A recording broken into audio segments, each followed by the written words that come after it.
Thanks very much, Avery. Well, Black Lives Matter has released a statement in regards to the tragedy in Dallas. Of course, it took place at an event in support of their group. It reads in part, yesterday's attack was the result of the actions of a lone gunman. To assign the actions of one person to an entire movement is dangerous and irresponsible. We continue our efforts to bring about a better world for all of us.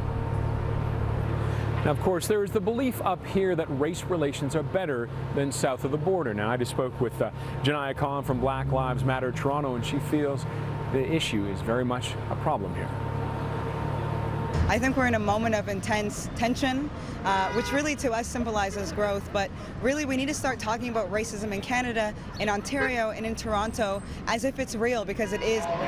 Janiyah Khan says the numbers back her up. Black Canadians make up less than 3% of the population, but she says are 10% of the prison population. The occurrences that take place around carding, how when it was at its height, black people were 4 times more likely to be carded than any other population. I think we really need to consider the fact that racism exists here. It has always existed here.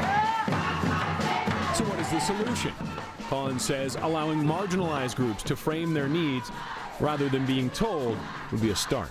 Public safety needs to really consider access around employment, needs to consider engagements with the police, it needs to consider educational practices, and the school-to-prison pipeline that exists here for so many Black and Indigenous youth. So I think we need multiple interventions, and there's multiple ways we can go about it.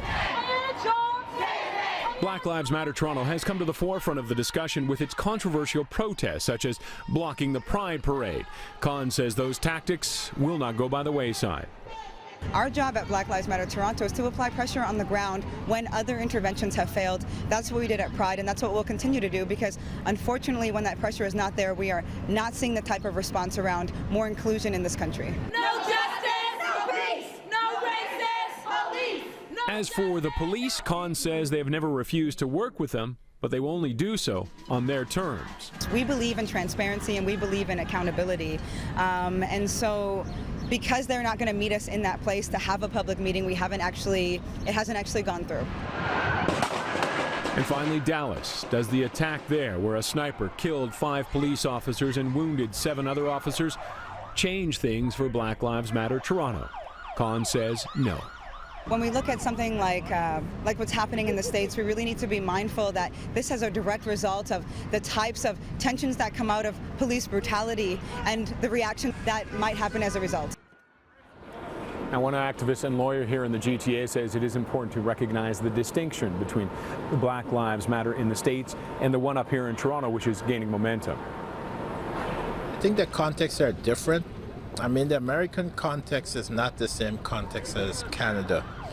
I mean, Canada has a totally different system of justice and a totally different system of government and a totally different mindset than the Republican style of governance and the sort of, you know, everyone has the right to bear arms, etc.